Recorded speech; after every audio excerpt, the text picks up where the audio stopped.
Friends, આજે મેં પાઉંભાજીના તડકા માટે એકદમ લસણવાળી ટેસ્ટી તીખી ચટપટી ચટણી બનાવી છે.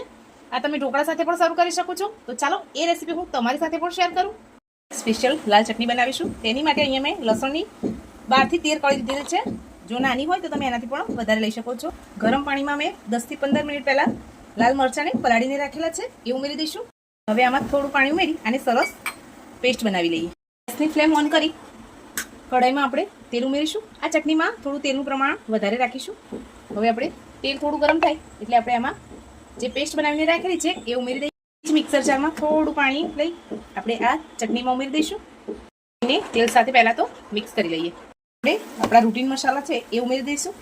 સ્વાદ પ્રમાણે મીઠું ઉમેરીશું. થોડો એવો હળદર પાવડર ઉમેરીએ. અડધી ચમચી એટલું કાશ્મીરી લાલ મરચું ઉમેરીશું, જેનાથી પેસ્ટની સાથે કલર પણ બહુ સરસ આવશે. હવે બધું સરસ મિક્સ કરી લઈએ. એક નાની ચમચી એટલું ધાણા જીરું પાવડર પણ ઉમેરી દઈશું.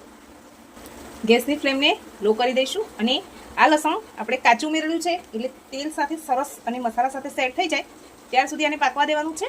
તેલ છૂટું પડે ત્યાર સુધી આપણે આ ચટણીને થવા દઈશું.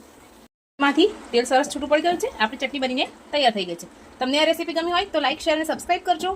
Thank you.